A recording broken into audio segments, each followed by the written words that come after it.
신약성경 175면 요한복음 15장 1절로 5절까지의 말씀을 우리 한 절씩 저와 여러분들이 교독하도록 하겠습니다. 자, 우리 교독합니다. 제가 먼저 읽습니다. 나는 포도나무요 내 아버지는 농부라.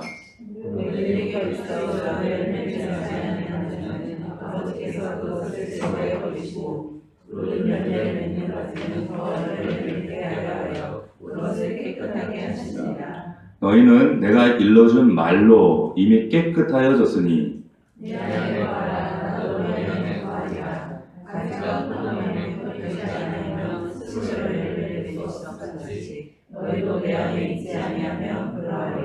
다같이 나는 포도나무여 너희는 가지라. 그가 내 안에 내가 그 안에 거하면 사람이 열매를 많이 맺나니 나를 떠나서는 너희가 아무것도 할 수 없음이라. 아멘.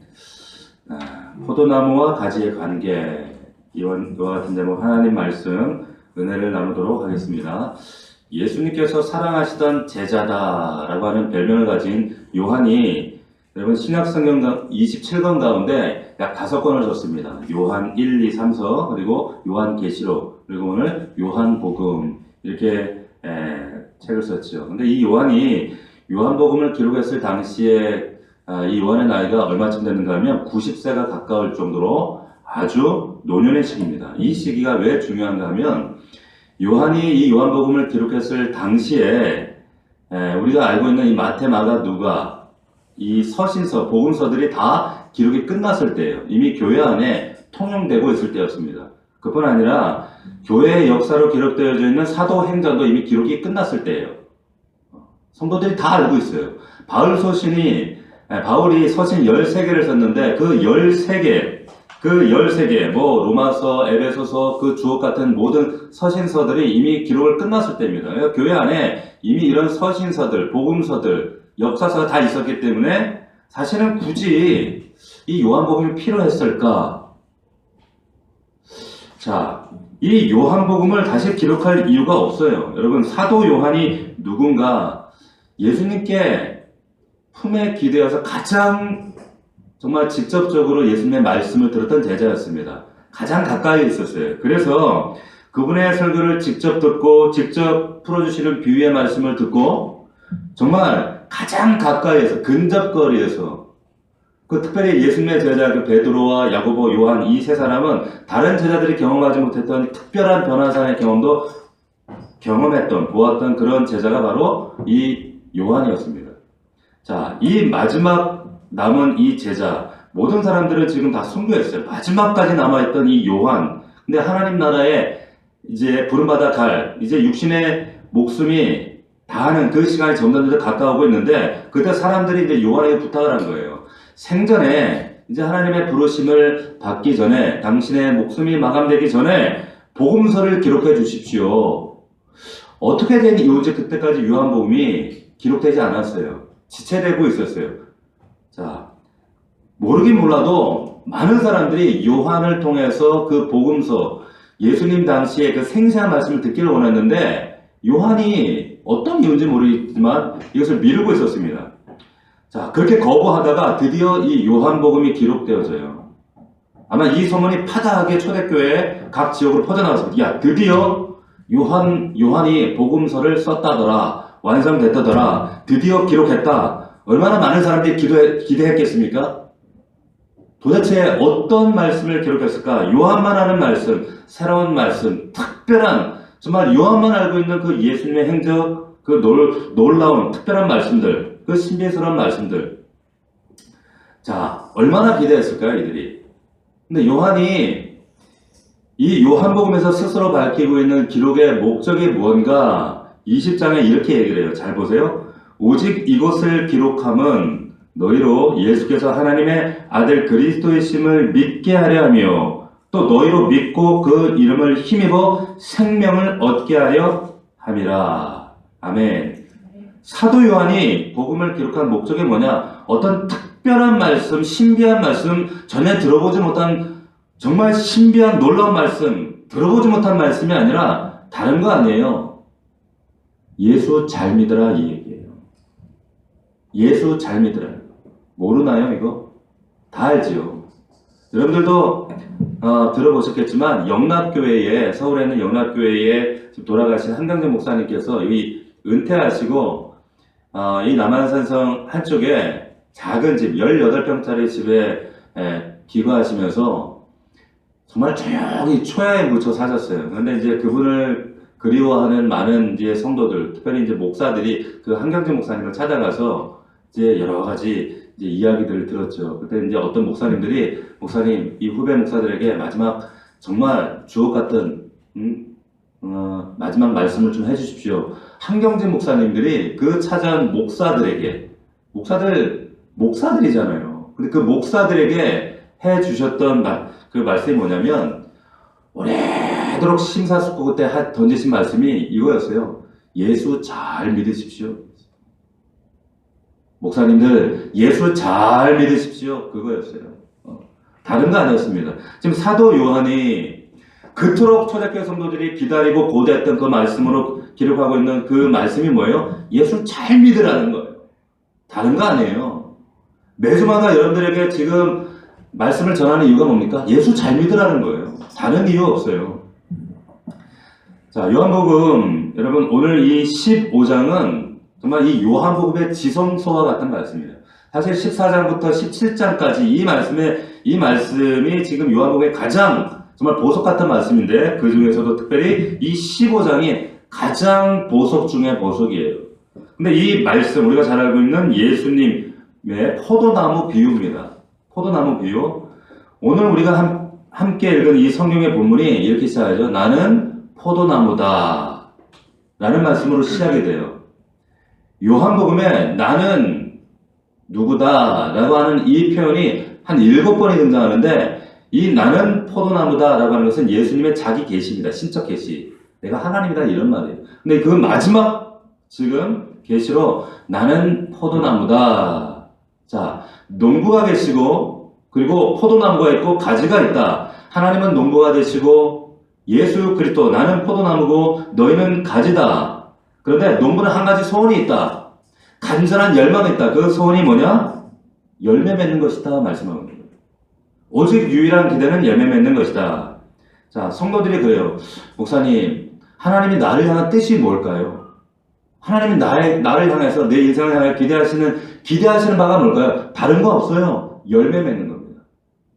다른 거 없습니다. 오직 유일한 하나님의 여러분들 향한 소망은 열매 맺는 거예요. 믿으십니까? 열매예요, 열매. 자, 여러분, 포도나무는 여러분들 아시는 것처럼 관상수가 아닙니다. 유실수입니다. 반드시 열매를 맺어야 돼요. 오늘날은 어떤지 모르겠지만, 이것을 뭐 관상수로 쓰는지는 모르겠지만, 예수님 당시에는 이 포도나무의 오직 유일한 딱 한 가지 목적은 뭐예요? 열매를 거두는 거예요. 열매. 포도나무는 걸쭉 제목으로 쓰지 못해요. 땔감으로, 화목으로도 쓸 수가 없어요. 이 오직 성경에 나타나 있는 딱 하나의 목적은 뭐예요? 열매를 따기 위해서 포도나무가 존재합니다.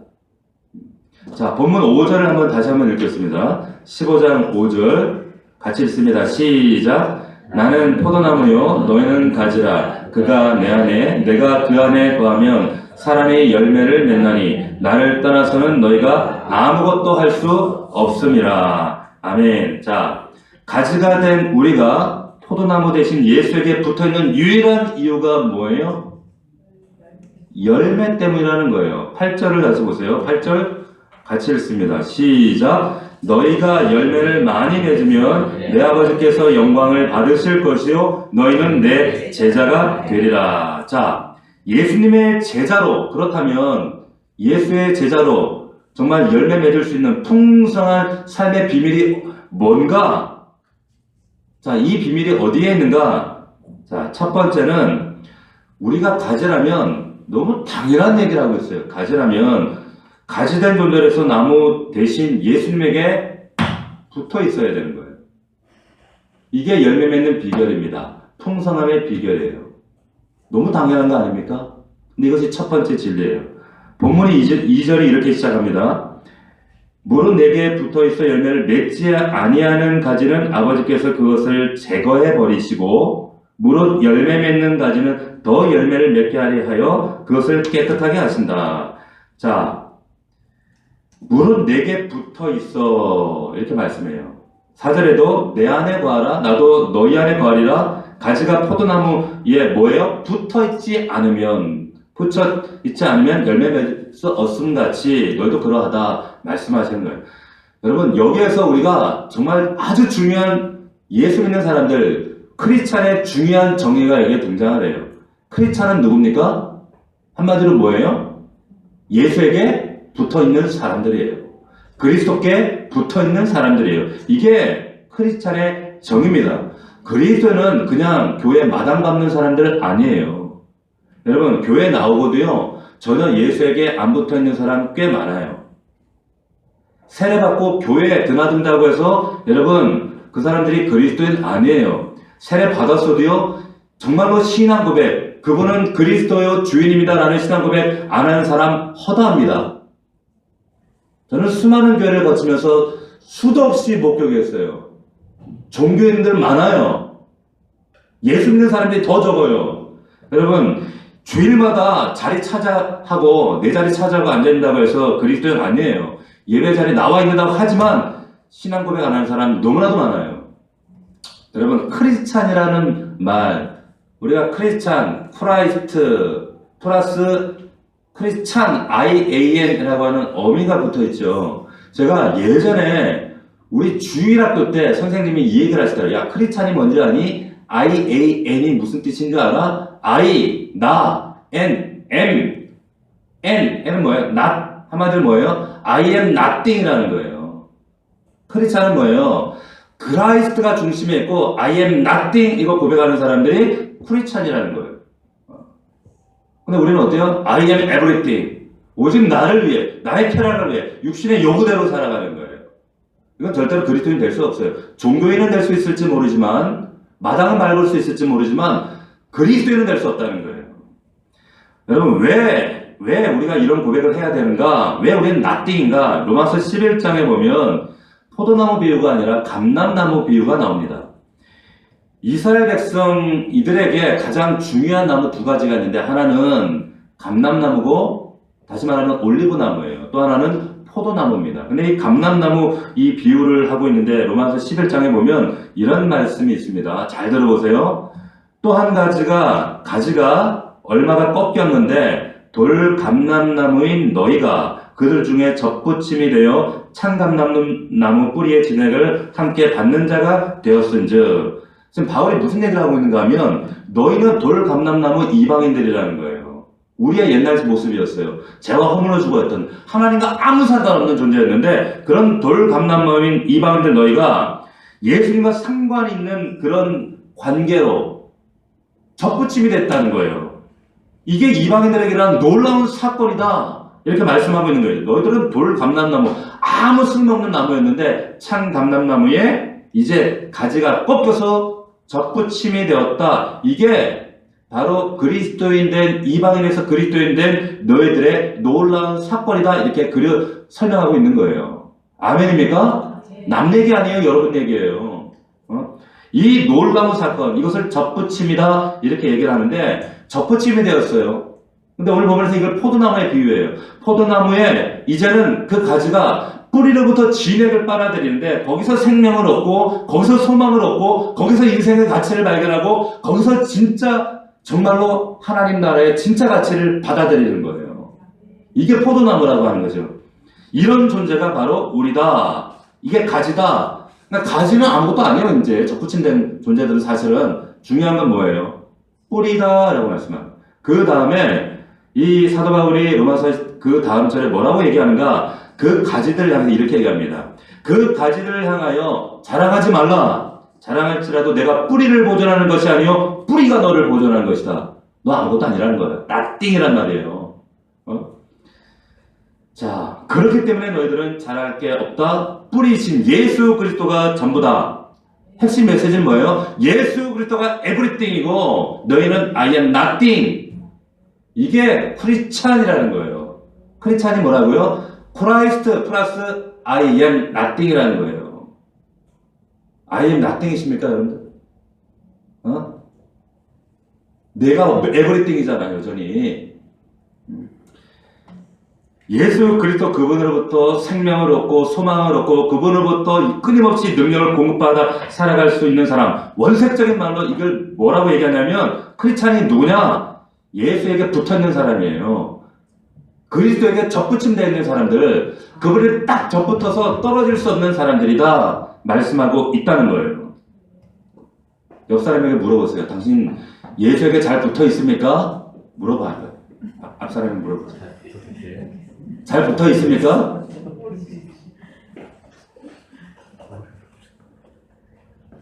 예수에게 잘 붙어 계세요? 마당 밟는다고 붙어 있는 거 아니에요. 여러분, 시냇가에 심은 나무가 시절을 쫓아 과실 열매를 맺으려면 어디에 뿌리를 박아야 돼요? 시냇가에 박아야 돼요. 근데 그 나무가 맨날 돌아댕겨. 이거 미치고 팔 닦는 거 안 해요? 시냇가에 심은 나무가 열매를 맺으려면 생수의 근원 대신 시냇가에 뿌리를 박아야 되는데 나무가 맨날 이거 돌아댕기네. 여러분, 그러니 마땅히 열매가 있을 수가 있겠어요, 없겠어요?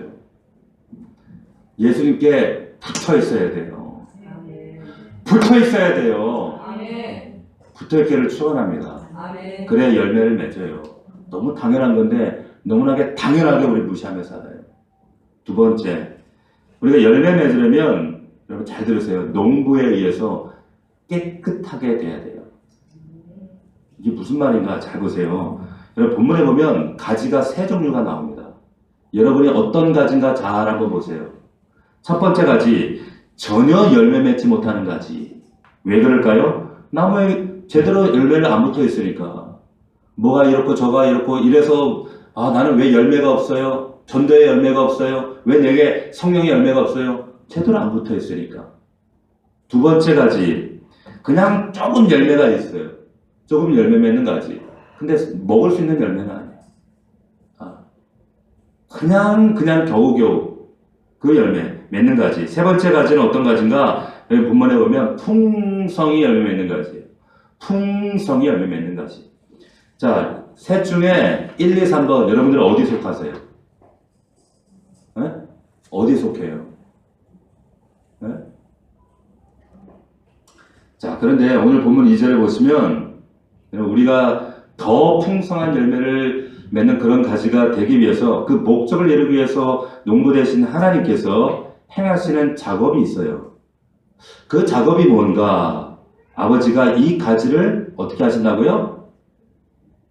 깨끗하게 하신다는 거예요.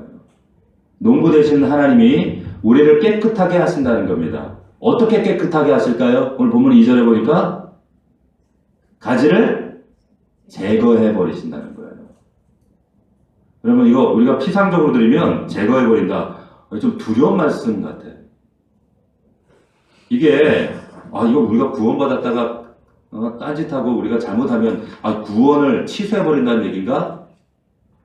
여러분 그런 얘기가 아니에요. 여러분 15장 2절에 그것을 제거해 버린다 라고 하는 여기에 번역된 이 헬라어는 한번 따라해 봅시다. 아이로예요. 이게 무슨 말이냐면 이 신약성경의 이 아이로라고 하는 이 제거해 버린다 이 말은 여러분 그냥 하나님께서 제거한다, 이거를 잘라버린다 이런 의미로 빼앗는다라는 의미로도 번역이 되어 있는데 이런 의미로 번역된 게 100번이 넘어요. 근데 이보다 더 많은 의미로 환원에서 쓰여진 의미가 어떤 의미냐면 잡아들어 올린다는 거예요. 뭐라고요? 잡아들어 올린다는 거예요. 이게 무슨 말이냐? 우리가 예배 드릴 때 하나님을 향해서 내 영혼이 진정으로 예배할 때 손을 들어 올린다는 그 표현이 아이로예요. 아이로. 이게 무슨 말이냐? 두 가지 뜻이 있어요. 제거한다는 것은 하나는 제거한다, 가지를 쳐버린다, 빼앗는다 이런 의미도 있지만 take away 한다는 의미도 있지만 take up, 들어 올린다는 거예요. 이게 어떤 그림인가? 이런 의미입니다. 여러분 우리 포도농사를 안 접어서 잘 모르지만 저희 어릴 때 포도밭이 있었어요. 그래서 한 번씩 엄마가 포도밭에 데려가면 돈을 얼마를 내고 포도에서 이렇게 따가지고 이걸 막 따먹게 해주셨는데 그게 어릴 때 너무 좋았어. 근데 참 신기해요. 그 포도밭에 가면 여러분 포도나무에 농부들이 이 포도나무를 보면 이 얼기설기 되어 있어요. 그런데 열매를 맺기 위해서 하는 작업 중에 하나가 가지치기를 해요. 그런데 그 수많은 가지 중에 크게 3개, 4개 정도만 남기고 나머지는 다 쳐버립니다. 모조리 쳐버려요. 왜? 모든 영양분이 그 3개, 4개, 그 열매 맺어야 될 가지에게 집중되도록 가지를 쳐버려요. 흥미로운 것은 뭐냐면 남아있는 가지예요. 이 남아있는 가지, 여러분 포도나무의 가지가 어떻게 자라요? 어떻게 자라요? 여러분 똑바로 자라나요? 똑바로 안 자라요. 얘네들이 막 꾸불 이렇게 자라요. 그리고 가지에 힘이 없어요. 그러니까 어떻게 해요? 기둥에다 이걸 세운단 말이에요. 이 가지, 포도나무 가지의 특징이 뭐냐면 자꾸 땅으로 내려가요. 자꾸 땅으로 헤딩, 곤두박질 쳐요. 땅으로 곤두박질 치면 어떤 이게 하늘을 향해서 지탱해서 서야지 열매를 맺는데 땅 쪽으로 자꾸 늘어지니까 이 가지를 어떻게 되냐면 붙잡아서 들어 올려야 돼요. 이게 아이로예요. 이게 아이로예요. 자꾸 나무를 붙잡아서 메워줘요. 땅바닥에 이 가지가 처지면 어떻게 되는가 하면 여러분 이게 세균이 감염돼요. 그리고 비라도 오면 나무가 썩어요. 썩으면 어떻게 돼요? 열매가 안 맺혀요. 그러니까 이 포도나무 농장의 농부가 하는 일은 매일마다 하는 일은 뭐예요? 아침마다 오면 이 가지를 세우다 묶어요. 또 세워요. 또 세워요. 또 세워요. 이게 아이로라고 하는 거예요. 여러분 삶 가운데 하나님이 이 일을 반복하신다니까요. 끊임없이 매일 나와서 떨어진 그 땅에 또 포도나무 가지가 쳐져 있지는 않은지 그럼 하늘로 들어 올려서 다시 묶어주고 이게 아이로인데 여러분 이 한 번 나뭇가지를 들어 올렸다고 해서 농부의 일이 끝나는가? 끝날까요? 안 끝나요. 매일 해줘야 돼요. 분명히 잡아 묶었거든. 근데 그 다음날 가면 또 그러고 있어. 그 다음날 가면 또 묶어줘야 돼. 또 묶어줘. 언제까지 해야 될까요, 이거? 언제까지 해야 돼요? 열매 맺을 때까지 하는 거예요. 열매 맺을 때까지. 보통 일이 아니에요. 보통 일이 아니죠. 자, 그런데 또 한편으로 이것은 두려운 말씀이기도 해요. 왜냐하면 우리의 삶이 그렇거든요. 우리의 삶이 조금만 방심하면 금세 내 육신의 욕으로 달려가고 죄로 달려가고 세상으로 달려가고 전혀 하나님과 상관없이 달려가요. 자기가 썩는지도 몰라요. 먼지가 들러붙고 진흙에 묻혀있는지도 몰라요.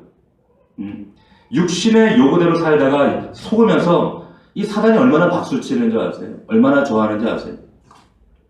우리가 얼마나 연약하고 얼마나 간사한지 몰라요. 그래서 죄인 줄 알지만 또 쓰러지고 또 무너지고 또 세상 요구대로 욕망대로 살아가다가 여러분 결국에 어떻게 합니까? 오호라 나는 곤고한 사람이로다. 이게 우리입니다. 저와 여러분의 정체예요. 하나님이 우리에게 원하시는 일은 그럼에도 불구하고 열매 맺도록 죄에 달려가고 육신의 요구에 달려가고 세상에 달려가고 여전히 딴짓 궁리하고 있는 우리를 향해서 다시 들어 올리시는 이 일, 다시 잡아서 다시 하나님의 은혜를 바라볼 수 있도록 하늘을 바라볼 수 있도록 잡아 올리는 일을 하시는 거예요. 그게 깨끗하게 하시죠. 이게 아이로입니다. 아이로. 자, 근데 그때 여러분 하나님이 여러분들 삶 가운데 개입하셔서 열매 맺는 인생을 살도록 하시는 게 아이로인데 여러분 여기 이 아이로라고 하는 작업에 해당되는 게 사건이 뭐예요? 이게 뭐예요? 징계라고 하는 거예요. 징계. 여러분 때로 하나님께서 우리를 징계하세요. 여러분들 징계하십니다. 여러분들 정신 차리라고. 너 이렇게 하면 열매 없어. 너 이래가지고는 절대 열매 없어. 너 이렇게 잘못 살면 안 돼. 이렇게 살면 아무 가치 없어. 그래서 여러분들을 징계하세요. 오히려 이 징계는 여러분들의 복이 돼요. 그래서 여러분 히브리서 12장 5절 6절에 보면 이런 말씀이 있습니다. 주의 징계하심을 가볍게 여기지 말며 그에게 꾸지람 받을 때 낙심하지 말라. 주께서 사랑하시는 자를 징계하시고 받으시는 아들마다 채찍질하십니다. 사랑하기 때문에 채찍질해. 왜? 사랑하는 자에게 열매를 거두시려고. 자, 징계의 목적이 뭡니까? 그 다음 절에 무릇 징계가 당시에는 즐거워 보이지 않고 슬퍼 보이나 후에 그로 말미암아 연단받은 자들은 의와 평강의 열매를 맺느니라. 뭐라고요? 의와 평강의 열매를 맺어요. 너 이렇게 살면 안 돼. 하나님과 바르게 살아야 돼. 의의 열매. 너 하나님과 바른 관계 맺어야 돼. 평강의 열매. 예? 이 열매를 맺게 하신다는 거예요. 뭘 통해서? 징계를 통해서. 징계를 통해서. 실감이 안 나십니까? 징계가? 진짜 한번 하나님께 실감나게 징계를 경험해 여러분 실감날까요? 왜 그런 어리석은 일을 반복해요?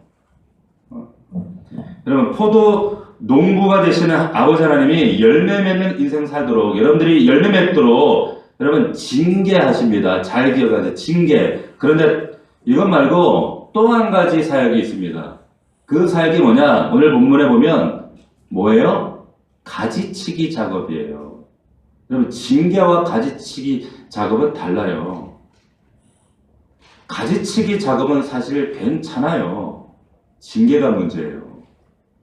여러분 징계를 하는 것은 성도를 하나님이 징계를 하시는 것은 사실은 우리의 명백한 죄악 때문이에요. 허물 때문에 잘못 때문에 하나님 징계하세요. 근데 가지치기는요 죄와 상관이 없어요. 가지치기는 이건 왜 가지치기를 하시는가? 우리 자아를 다루시는 겁니다. 여러분들의 자아를 다루세요. 가지치기를 통해서. 그래서 이 자아가 하나님 앞에 더 엎드리도록, 더 순종하도록. 그래서 내 자아가 제대로 하나님을 겨냥하지 못하고 세상을 바라보고 육신을 바라보고 여전히 내 자아가 더 중심이 되었을 때 하나님이 더 엎드리도록 우선순위를 갖도록 하나님께 초점을 맞추도록 가지치기 작업을 하세요. 여러분 자아를 만드신단 말이에요. 징계하고 가지치기가 비슷해 보일 수 있습니다. 왜? 고통스럽거든. 고난이거든. 둘 다 이게 우리의 삶 가운데 고통처럼 다가오거든요. 그러나 여러분 잘 기억하십시오. 징계는 여러분들 잘못에 기인한 거지만 가지치기는 여러분의 자아를 가질 때 이 가지치기는 여러분의 잘못과 상관없이 오는 경우가 사실 더 많아요. 더 많이 있습니다. 일어날 수가 있어요. 저는 여러분들이 징계가 아니라 가지치기 당하는 것은 사실 기뻐요. 문제는 징계가 문제예요. 징계에 대한 우리의 반응은요. 그래서 엎드리고 회개하는 거예요. 그러나 가지치기에 대한 우리의 반응은 뭡니까? 절대 헌신 순종이에요. 그냥 엎드려야 되는 거예요. 징계는 여러분 열매가 전혀 없어요. 이 사람에게 열매가 전혀 없는 상태에서 열매 맺기 위해서 하나님이 행하시는 열매 맺기 위해서지만 가지치기는 여러분 열매가 있지만 더 풍성하게 맺기 위해서 더 풍성하게 가지치기 제대로 안 해주죠. 어떤 일인 줄 아세요? 풍성해 뭐 열심히 직분의 타이틀도 가지고 열심히 교회도 드나들고 뭔가 하는 것 같고 그러니까 뭔가 풍성해 보이는데 열매는 없어요. 가보니까 열매가 없는 거예요. 어떻게 해요? 가지쳐요.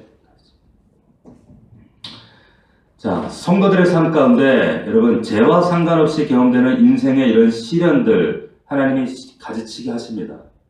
가지치기 하세요. 바울 사도가 보세요. 가지치기를 바울 사도만큼 혹독하게 만난 사람이 없어요. 보세요.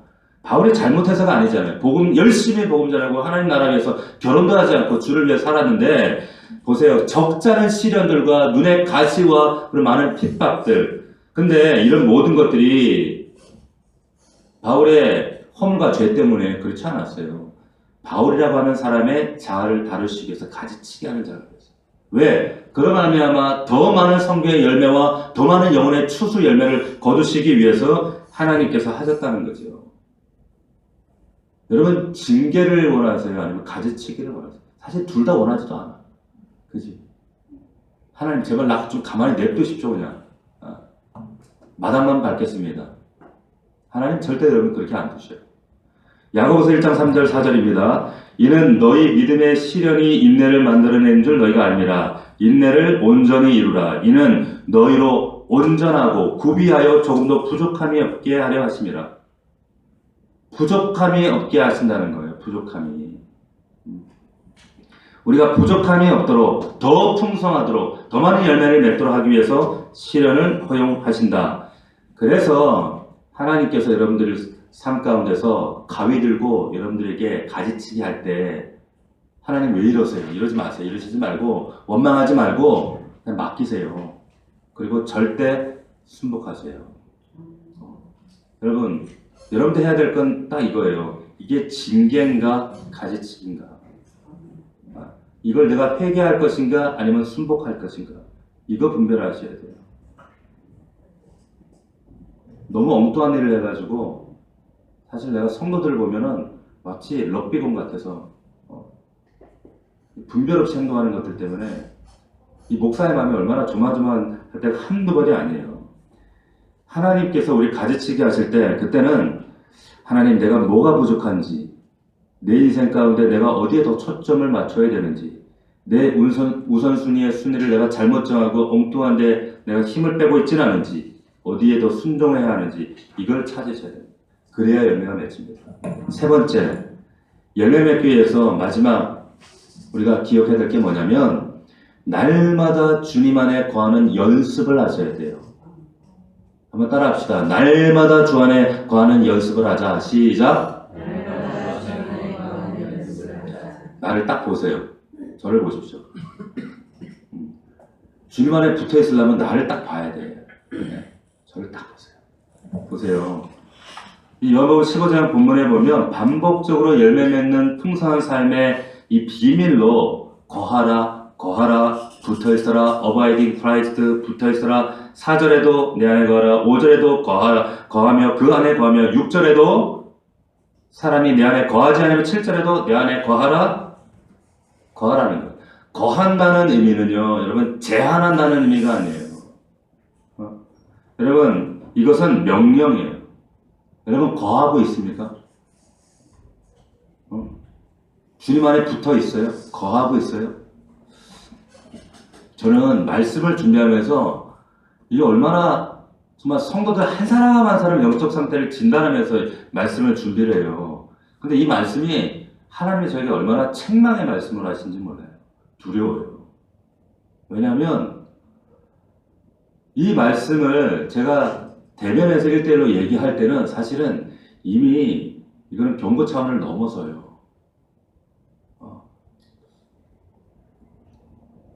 두려운 거예요. 말씀을 들을 때 이것이 분별하고 즉각적으로 하나님 앞에 반응해야 되는데 반응하지 못할 때 그 다음 단계가 있어요. 여러분 우리가 열매 맺는데 우리가 기억해 여러분 열매는 가지 끝에 열매가 달려요. 그죠? 그러나 여러분 우리가 열매를 맺기 위해서 가지 끝에 열매가 이렇게 달리지만 그러나 우리가 집중하고 애쓰고 힘쓰는 건 가지가 아니라 어디예요? 사실은 그 나무와 뿌리예요. 이 단순한 진리를 여러분들이 잊어버리면 절대 안 돼요. 여러분들이 목자를 하고 혹은 찬양을 하고 봉사를 하고 주의 사역을 감당하는데 하다 보면은 왜 곤고하고 왜 피곤하고 왜 짜증이 나고 왜 지치는 줄 아세요? 가지 끝에 집중하기 때문에 그래요. 여러분 그러면 그럴수록 집중할수록 100% 여러분 지치고요. 100% 딜레마에 빠져요. 100% 피곤해요. 그러면 그럴수록 우리가 어디에 집중해야 되는가? 근원 대신 나무, 뿌리에 집중해야 우리가 살아요. 근데 자꾸 우리는 가지에 집중해요. 왜 열매가 안 나? 이 가지가 왜 이래? 왜 영양이 제대로 안 와? 그럴수록 여러분 탈진하고 메말라갑니다. 모두가 마찬가지예요. 우리가 아무리 애쓰고 수고하고 그럴지라도 집중할 것은 열매가 아니라 가지가 아니라 오히려 더 예수 그리스도 그 뿌리에 집중할 수 있는 저와 여러분들 되기를 주의 이름으로 축원합니다. 여러분 누가복음에 보면 13장에 여기도 농부가 나와요. 근데 참 희한한 건 포도원에 무화과나무를 심었다 그래요. 자, 심었어요. 매년 가서 거름 주고 물 주고 심었는데 3년을 기다려요. 3년을 기다렸는데 열매가 안 나오는 거예요. 이거 봐라. 열매가 없네. 주인이 발끈합니다. 찍어버리겠다. 그때 이 농부가 스톱 말립니다. 막아서는 거예요. 한 번만 더 기회 주십시오. 한 번만 기다려 주십시오. 1년만 기다려 주십시오. 내가 그래서 뭐라고 하냐면 주인이셔. 이 나무 주위를 깊게 파겠습니다. 그리고 내가 거름을 더 주겠습니다. 재밌죠? 열매는 가지 끝에 열리는데 지금 이 가원지가 집중한 것은 뭐예요? 뿌리를 집중한단 말이에요. 그 주변, 오히려 그 가지 끝과 정반대의 뿌리 부분을 집중한단 말이에요. 자, 여러분이 열매 맺기 위해서 영혼의 열매든 성령의 열매든 그 생명의 열매든 영혼 구원 전도의 열매든 여러분 가정에서 삶 속에서 일터에서 어떠한 열매든 여러분이 집중해야 될 것은 뭐예요? 그 열매 보이는 것이 아니라 예수에게 집중할 때 여러분 열매가 맺혀요. 믿을 수 있기를 축원합니다. 그래서 시편 16편 11절에도 주께서 내게 말하기를 주께서 생명의 길을 내게 보이시리니 주의 앞에는 충만함이 있고 기쁨이 있고 주의 오른편에는 영원한 즐거움이 있다 그랬어요. 주님에게 있단 말이에요. 근데 엉뚱한 데 가서 자꾸 문을 두드리고 엉뚱한 데에 기웃기웃한단 말이에요. 여러분 요한복음 15장 이 본문에 예수님께서 1절에 여러분 참 우리 번역은 이 번역에 아쉬움이 참 많아요. 여기 보면 예수님께서 두 번이나 나는 포도나무다. 우리 본문에는 나는 참 포도나무요. 한 번을 얘기하셨지만 원문에 보면 원래 성경에는 나는 그 포도나무고 나는 그 참 포도나무다. 두 번 얘기하셨어요. 두 번 얘기해요. 여러분 영어 성경에도 그렇게 표현을 해놨어요. 헬라 성경이나 영어 성경에는 두 번. 그래서 I am the vine, the true vine. 영어 성경은 바이는 뒤에 바이는 이렇게 생략했겠죠. 반복을 안 하니까. 그런데 이 원문 성경 헬라 성경에도 뭐라고 말씀하셨느냐 두 번이나 반복하시냐면 나는 그 포도나무다. 나는 그 참 포도나무다. 이렇게 예수님께서 강조하세요. 이게 무슨 말이냐면 여러분 이 I am the vine, the true vine 이게 무슨 말이에요? 정관사 더가 있어요. 헬라는 해라고 하는 정관사가 있어요. 무슨 말일까요? 유일한 바로 그 유일한 생명나무라는 거예요. 우리가 의지해야 할 수많은 나무 중 가운데 그 한 나무가 아니라 오직 유일한 오직 하나밖에 없는 오직 그 하나밖에 없는 그 많은 생명들 가운데 우리가 의지할 생명이 아니라 오직 유일한 그 나무가 예수다 이렇게 말씀하고 있다라는 것입니다. 믿을 수 있기를 축원합니다. 이걸 놓쳐버리면 안 돼요. 그런데 엉뚱한 데 가서 왜 자꾸 기웃거립니까? 우리가 예수님을 따르고 섬기는 이유가 뭐예요? 예수님이 능력이 있어서 문제 해결자라서 그분이 전지전능하니까 아니에요. 그분이 유일한 생명이시기 때문에 그래요. 그분이 유일한 생수이시기 때문에 그래요. 그분이 유일하게 메시아이기 때문에 그래요. 그분이 유일한 빛이시고 소망이시고 길이시고 유일한 생명이기 때문에 우리가 그분을 붙드는 거예요. 그래서 그 예수를 떠나서는 여러분들은 아무것도 할 수 없음이라 말씀하는 거예요. 아무것도 할 수 없어요. 예레미야 2장 13절에 이런 말씀 기억하십니까? 이스라엘아 너희들 죄가 뭔 줄 아느냐? 그래서 예레미야가 뭐라고 얘기해요? 너희가 생수의 근원된 나를 버렸다는 거. 첫 번째, 근원을 버렸다는 거. 본질을 붙잡아야 되는데 근원을 안 붙잡았다는 거. 두 번째, 스스로 웅덩이 팠다는 거예요. 그리고는 엉뚱한 데 가서 자꾸 갈증난다고 이 웅덩이를 파는데 그 웅덩이는 어떤 웅덩이였어요? 터진 웅덩이였다는 거. 자꾸 셉니다. 이것 하면은 내 갈증이 좀 해결되겠지. 세상 가서 기웃다고 네 육신의 요구대로 저기 가서 기웃거리고 갈증이 해결돼요? 아유 세상 사람들 그렇게 사니까 왜 세상 사람들처럼 살아요? 크리스찬들이 I am nothing이라고 고백해야 되는 자들이 자기가 everything 돼가지고 여전히 웅덩이 파고 있어요. 앞서 말씀드렸지만 하나님께서 이거 절대로 놔두지 않으세요. 여러분 여전히 세상 자랑, 세상 쾌락, 물질 욕망, 기웃기웃하는 거 참 예수 믿는 사람들 그러고 있는 거 보면 추해요. 추합니다. 하나님께서는 반드시 가지를 치셔요. 목사가 간절히 바라는 것은 이것이 징계가 아니길 바라는 거예요. 가지치기 해야지 왜 징계가 되길 바라요. 그럴 수 없죠. 가지는 여러분 나무에게 집중해야지 열매가 열립니다. 포도나무 열매 보셨죠, 여러분? 포도나무 열매는 여러분 수박 같지 않아요. 그냥 이따만한 게 맺히지 않아요. 알갱이가요, 처음에는 볼품도 없어. 새파래가지고 이거 먹을 수 있겠나 싶은데, 자라면 아주 탱실탱실, 아주 그냥 그 당도가 높은 하얀 꽃이 핀 이만한 포도송이가 되는 거예요. 포도송이. 하나님께서 여러분들에게 요구하시는 것은 수박이 아니라 포도 알맹이 하나하나예요. 무슨 말이에요? 매일매일 여러분들 삶 속에서 하나님께서 말씀하실 때, 오늘 여기 7절에 말씀하셨어요. 말씀 안에 거하라 하셨어요. 말씀하면 아멘. 그때 열매 포도송이 하나가 열려요. 또 오늘 아멘 포도송이 하나가 열려요. 또 아멘 포도송이. 이게 열리고 열릴 때 나중에 풍성한 포도송이가 되는 줄로 믿습니다. 이게 풍성한 포도 열매라니까요. 아이고 우리가 순종해봐야 그게 뭐 얼마나 열매가 되겠어요? 그러니까 열매가 없는 거예요. 열매가 없어요. 열매 없는 것은 결국에 이것은 불순종과 연관이 있습니다. 하루하루의 그 포도 알갱이 같은 작은 순종이 매일매일 모여서 탐스러운 포도송이가 된다는 사실을 여러분 믿을 수 있기를 축원합니다. 말씀을 맺겠습니다. 여러분, 우리가 예수 믿는 이유는 하나님께서 우리에게 요구하시는 것은 열매입니다. 여러분들 향한 뜻은 열매예요. 열매가 맺을 때 성령의 9가지 열매, 생명의 열매, 영혼 구원의 열매, 그로 말미암아 나타난 여러분 삶의 형통의 열매들. 첫 번째는 붙어 있어야 돼요. 붙어 계셔야 돼요. 밀착되어 있어야 돼요. 여기서 가장 중요한 것은 예수께 붙어 있으려면 내가 I am nothing이 안 되면, 여전히 내가 everything이 되면은 절대로 붙어 있을 수 없어요. 뿌리가 중요하지 가지가 중요하지 않습니다. 두 번째, 여러분, 하나님께서 여러분들을 가지치게 하셔요. 반드시 가지치게 하셔요. 여러분들 자아를 다루시기 위해서 이 자아가 다루어지지 않으면 더 풍성해지지 않지만, 그러나 열매와 상관없는 징계를 당할 이유는 없어요.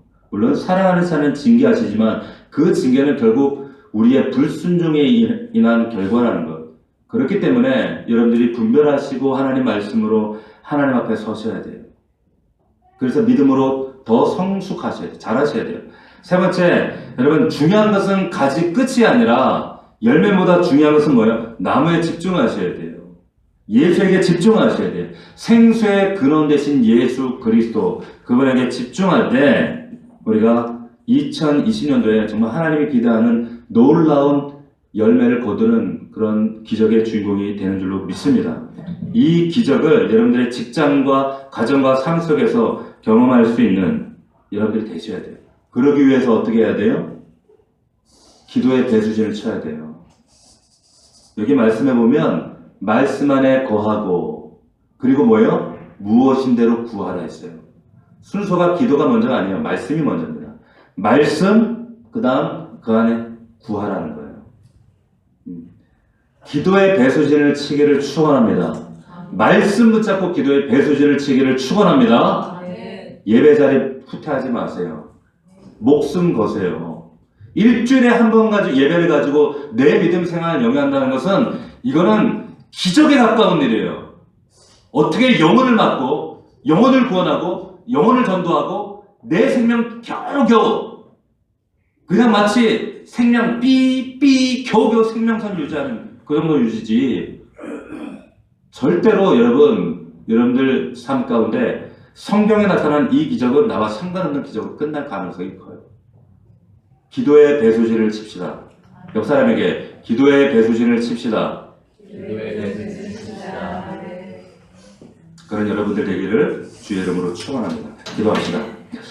살아계신 아버지 하나님, 가지된 우리에게 하나님 요구하시는 것은, 하나님께서 우리 사랑 넘치는 성도들에게 요구하시는 것은 단 한 가지입니다. 풍성한 열매입니다. 쓸모없는 열매가 아닙니다. 풍성한 열매입니다. 때로 이것을 위해서 하나님 가지치게 하실 때 하나님 이 모든 것은 더 풍성한 열매를 위함인 줄로 믿습니다. 하나님 여전히 세상의 요구대로, 육신의 요구대로 세상을 기웃거리고 세상 바라보며 하나님 하나님과 반대되어지는 불필요한 하나님 잡초들이 무성한 것들, 이런 것들 하나님 다 가지치게 하실 때에 하나님 정말로 하나님께서 나를 가지치게 하시는구나 깨닫고 그 앞에 온전히 순복할 수 있는 믿음의 종들이 다 되기를 원합니다. 하나님, 때로 우리가 하나님 뜻에 불순종하여 징계당할지라도 하나님 회개함으로 속히 돌이키게 하여 주시옵시고, 하나님의 음성이 경고로 들려지기 전에, 또한 그 사인을 주시기 전에 하나님 정말 하나님 앞에 온전히 회개하는 우리 성숙한 분별 있는 우리 성도들 되게 하시고, 저들의 삶 가운데 하나님의 약속하신 이 풍성한 열매가 넘칠 수 있도록 인도하여 주시옵소서. 예수 그리스도 이름으로 기도하옵나이다. 아멘.